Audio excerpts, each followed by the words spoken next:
Otep à tous, bien-aimés frères et sœurs, les choses se compliquent pour Benjamin Netanyahu en Israël,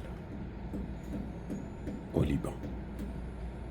C'est non seulement ils n'ont pas pu vaincre le Hamas et le Hezbollah, mais ce qui est en train de se passer aujourd'hui, c'est une prise de conscience de la population, des soldats de l'État hébreu, qui comprennent que la voie qu'est en train de leur mener, dans laquelle ils sont en train d'aller avec ce Premier ministre, est une voie sans issue, qui ne va pas régler le problème dans le fond, mais qui va continuer à perdurer, à faire durer ce problème, qui va continuer à allonger, élargir. Ce n'est pas pour mettre un terme à la situation, parce que pour mettre un terme à une situation comme celle-ci, à une crise aussi grave, il faut passer par la politique. C'est ce que j'ai inventé, que j'ai appelé la prévention des conflits. C'est ça qu'il faut utiliser. Ou encore passer par la justice transitionnelle. Là encore, c'est mon invention. Oui, donc, tant qu'on va poursuivre, faire la vengeance et frapper aveuglement des populations, notamment civiles, on peut faire le nombre de morts qu'on peut ou qu'on veut, mais on ne règle pas le problème dans le fond. Et c'est ça qui est en train de se passer au Moyen-Orient.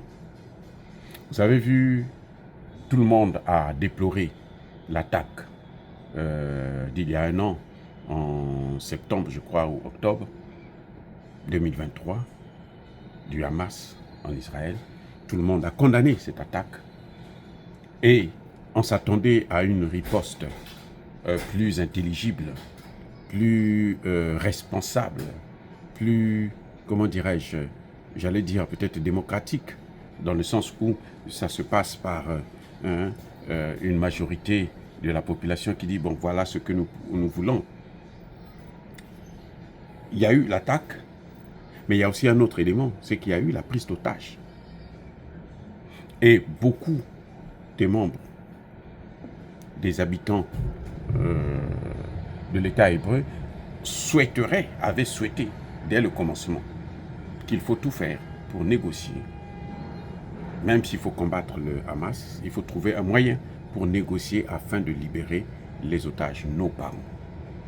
Ce que l'on a vu, c'est que les bombardements, certains bombardements ont même causé la mort de certains otages.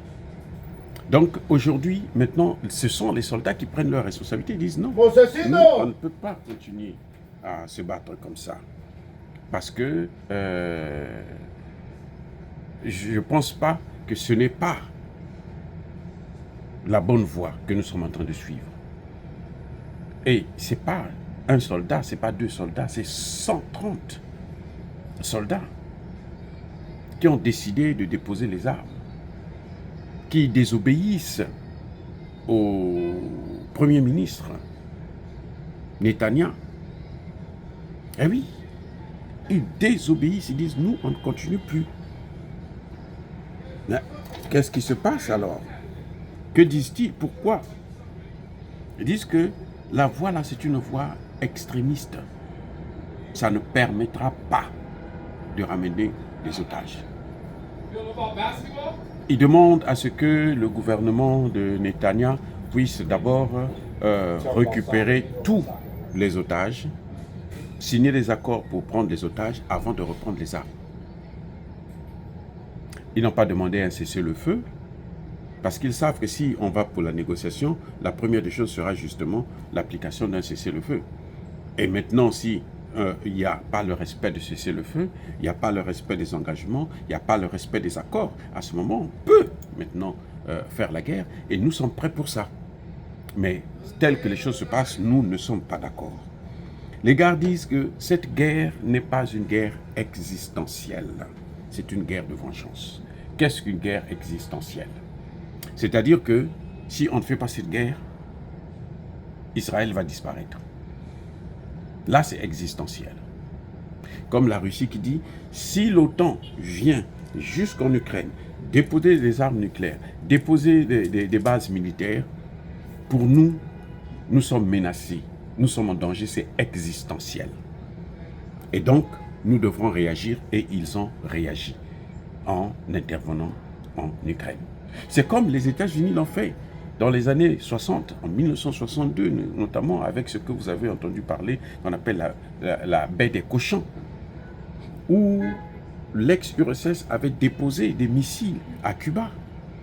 Le président Kennedy a dit, ça c'est existentiel. Vous ne pouvez pas venir juste à côté de nous. En cas de, nous sommes menacés, nous pouvons être vulnérables. On ne peut pas accepter ça. Et l'ex-URSS, pour éviter la crise, pour éviter le conflit, a retiré ses missiles. C'est ce qui a fait que les États-Unis puissent émettre des sanctions contre Cuba jusqu'aujourd'hui, malgré la mort de Fidel Castro, qui était l'auteur de cette opération, qui était le président à l'époque. Donc voilà, les soldats disent que cette guerre n'est pas existentielle pour nous, c'est une vengeance. Et la vengeance, ça ne mène nulle part. Ben oui, ça ne mène nulle part. Et donc, ils exigent maintenant que le gouvernement puisse contacter, rentrer en contact et collaborer, négocier avec le Hamas, notamment pour le retour des réfugiés. Et après, maintenant, si les réfugiés ne reviennent pas, si il y a par exemple un cessez-le-feu et qu'on ne respecte pas le cessez-le-feu, nous allons faire la guerre, nous allons combattre. Voilà ce que les soldats israéliens demandent en réalité. Dire cela, c'est inciter à la haine ou à la violence. Non, Yaba colère, Yamalem. Encore une fois de plus, soyez bénis, abondamment bénis, par le Dieu des Kémites, par nos ancêtres évangélisés. Mais que tous ceux qui persécutent le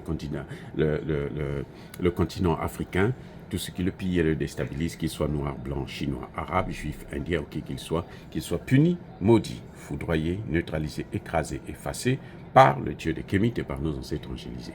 Vive l'Afrique éternelle, j'ai dit et j'assume.